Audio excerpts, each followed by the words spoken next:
Hi, friend. Welcome to this room, my room. I am so excited that you're here. Genuinely, I'm so happy that you clicked this link. Please don't forget to subscribe and like. But we're about to get into it. Accompanying us on this journey today is gonna be a glass of Moscato, and this is not just any Moscato. This Moscato is very special because it was bought by somebody who wanted to appreciate my partner and I for something big. Okay, so we're very excited. I'm very excited. I'm feeling good, but I want to talk to you guys about how I broke free from codependency and breaking free in general from codependency. The truth is that we were created to collaborate, to live in peace and harmony with each other, with other people, while still simultaneously being able to live, to be alone by ourselves if we need to. Okay, we were created for interdependence. Okay, I'm not gonna say it, but I'm a strong woman, I'm a strong black woman, I can do all things of myself. Please, we were created for interdependence. And for some people, it takes them a very long time to recover from a state of codependency. And some of us never recover at all. So I'm going to talk about codependency from a relational perspective. Okay, codependency is basing our sense of self on romantic partners, on our family members, or friends. It's relying on others for a sense of identities. If they say that we're pretty, then we're pretty. If they say that we're smart, then we're smart. If they say they won't leave us, then we're gonna be okay. Please don't leave me, don't go anywhere. Codependency can stem from a place of fear, of low self-worth. It could be because of poor or dysfunctional family dynamics. It could be because we're so immature. And it could be because we just don't want to take responsibility for our lives. Okay, and constantly needing to be validated by an individual. This individual could be a romantic partner, it could be a family member, it could be a friend.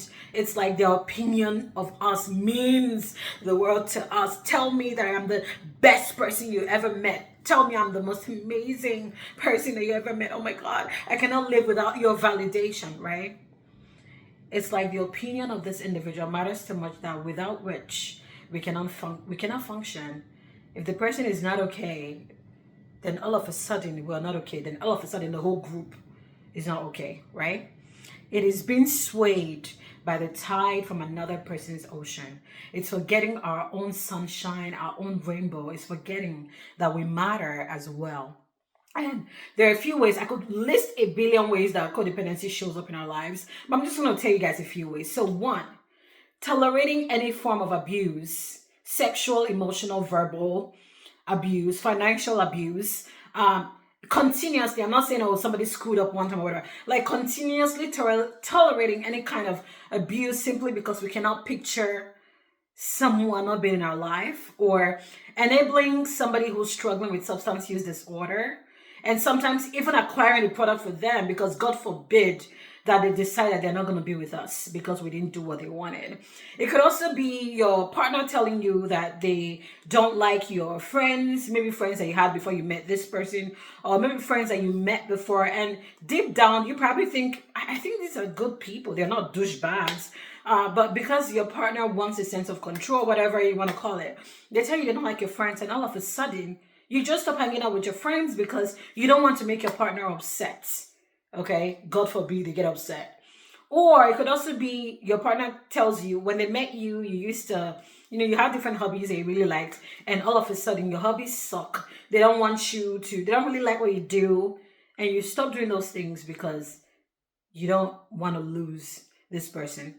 It could also be, and sometimes we don't know this, but do you have that friend that when you go to the restaurant, they pull down the waiters, or they invalidate people, they talk down at people because they have this sick sense of superiority, or maybe or superiority complex, or whatever you want to call it, right?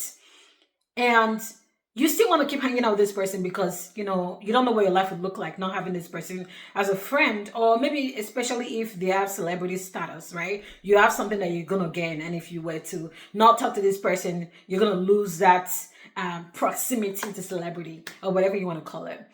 I could list a billion reasons for you, but I'm going to tell you that for me, I think that codependency showed up as a state of wanting to control, to obsessive need for predictability, right? But I did break free, and I'll tell you how I did. Number one, I did not lose sight of my goals. Okay. No matter the drama that I had going on in my life, I did not lose sight of my goals, my vision. I always knew where I wanted to be, who I want to be. And I think that helped me a little bit. That gave me some great. So no matter the daily drama that was going on, I always went back to what I was doing and focusing on where I was going in life and where I'm going in life. And then secondly, I always had a mind of my own, and I continue to develop that mind of my own. I think growing up, I've always had this stubbornness a little bit about me. And I think that stubbornness kind of helped me that no matter what was going on in my life, I was still able to make decisions. I was still able to be impulsive when I needed to be. I was still able to sometimes, take spontaneous trips or do things that I wanted to do because I had a mind of my own. And then thirdly, I changed my environment, physically. Like I physically changed. I made a decision to physically change my environment. And I think doing that kind of helped me, it challenged me in a way to sit with myself for a very long time. I had to sit with myself and really get to know me as a person. I made, new friends. I was in a new environment. It was hard. It was hard, but I learned so much about myself, about what I wanted, about who I was, who I am, right? So changing your environment does work. And then I started living for me. Okay. I started loving my life, loving the life that I was living, and just being okay with starting over as long as I needed to. I'm telling you guys, stubbornness a little bit is good. Okay, especially as a woman, it's good. Love your life. I didn't have much. I don't have much, but I love my life. I love my life. The fact that you have air that you breathe and you can walk, you're okay. That enough is a blessing. And then lastly, I went to therapy. Therapy helped me to uncover things that were buried within me because I had to figure out, okay, why don't I have, like, I'm very resilient in other areas, right? Why am I struggling in this area? What's going on? I needed to go down and really understand. And that was what therapy helped me to do. So if you are struggling with codependency, I am right here with you. I promise. I am right there with you. I understand. Okay, I'm not judging you. It takes a while to just completely flip. And please don't fake it. I always tell you guys on this channel, we are not faking anything. I don't want you to come and be faking confidence or faking that you're okay. If you're not okay, you're not okay. Faking it is not going to last. There's no point faking it. Okay. If you need to do the work, really do the work. So here are some actionable steps that you can take to break free from codependency. Number one, you need to get down to the root cause. Therapy did that for me, and I think it can for you too. Okay, get down to the root cause. If you cannot afford therapy, talk to someone that you trust. Please don't talk to every TDH. Some people have no depth. Some people have no self-awareness. They don't know what is going on, okay? Please talk to somebody that is matured. Talk to somebody that has self-awareness, that can understand where you're coming from. Even when you talk to someone, because this is a struggle, nobody got like a rule book on how to live life when they were born, okay? So if you're going to talk to someone, maybe not the person that will just put you down even more. I'm not saying talk to somebody that's objective, that can tell you the truth in love. Okay. We need people to tell us the truth, but to tell us the truth in love. Okay. And then ask yourself, like, if I stopped seeing this person, if I stopped, being addicted to this substance or whatever, what is the worst thing that's going to happen? I promise you'll be fine. You will be fine. I promise. I promise you'll be fine. You have to be self-sufficient. You'll be fine. Pour into yourself. What do you like to do? What do you like to do? What are your hobbies? Have you forgotten what those are? You forgot? What do you do outside of your friends? What do you do outside of your partner? What do you do outside of your family? Like, what makes you you? What makes you an individual? If you don't even remember what you like to do, create new hobbies. Create new things. Have your own friends. That's important too, right? Develop a sense of self. And to do that, it takes a long time. If you've already lost your sense of self, ask, what do I like to do? And start working on that. You need to pour into yourself. And then maybe change your environment and start over. Okay, I changed my environment, and I think changing my environment really helped me a lot. Not just, I think that I ended up developing a paradigm shift, and I think it has guided me to today, and it still guides me. And I know that I'm a new woman. I've been a new woman for a long time, but every day that I wake up, I step into the newness of who I am, and I'm very appreciative of the journey that has led me to this point. I think if I didn't go through my experience, I wouldn't have anything to tell you guys, because I just wouldn't have anything. But I'm right there with you, and I'm telling you that I understand. And I'm there with you, and I understand that it's difficult. Sometimes it's difficult to change. It's easier to just sit with the status quo, right? Let's just leave things the way they are. But it's not going to last. If we leave things the way they are, we have to address, our difficulties. We have to address our challenges. I wrote this poem a long time ago, as an ode to my journey, and I'm going to explain it when I'm done, okay? It says, I sit at the center of time. I sit fearlessly, unwaveringly in the now. Eyes stretched, extended like tentacles. I am unshakable. Eyes blinded to south, back turned. Due east, what could have been? Due west, what shouldn't have been? I see north. I want north. I deserve north. I go north. We go north. I wrote this poem as an ode to my journey. I sat and I was very vulnerable with myself about my experience, my life experience, right? And my journey. And I am very cognizant of the journey, what I've experienced in my life. But I'm choosing to move forward. That's what going north means. Due east, due west, doesn't matter what has happened, left or right. Um, I am not oblivious to yesterday, okay? I'm not oblivious to the experience of yesterday, but I'm not sitting there. I'm moving forward. I am going north. We're going north. We're going to have the hard conversation. Sometimes we need to sit and have the hard conversations. Sometimes in order to grow, we have to stretch, and it's uncomfortable, but if you know where you're going, where God is taking you, you need to stretch. You need to have those uncomfortable conversations with maybe the family members or the friends or the romantic partner, with yourself for sure. You need to have that conversation with yourself for sure.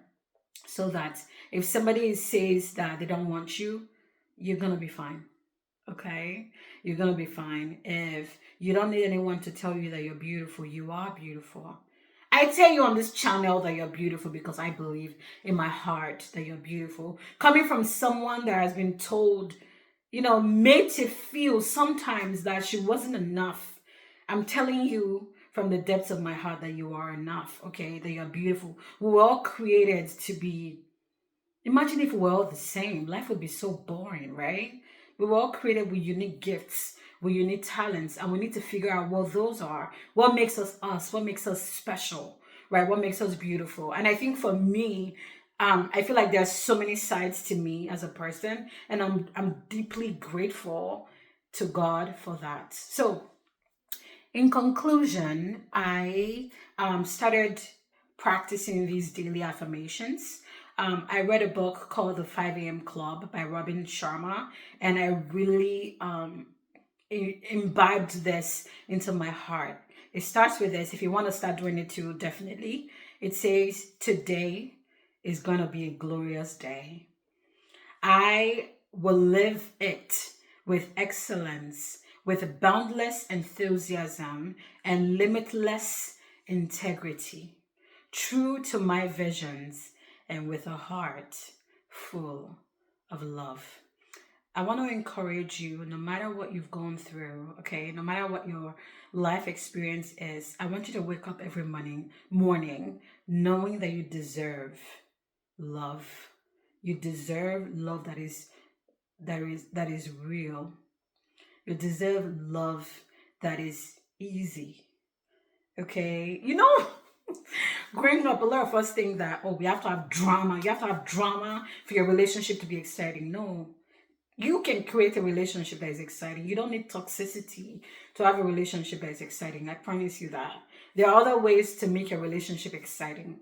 Okay? I just want you to wake up every morning, every day, like Robin Sharma said, to live your day, live your life with excellence, live your life with integrity, with enthusiasm. Like what excites you, right? What motivates you?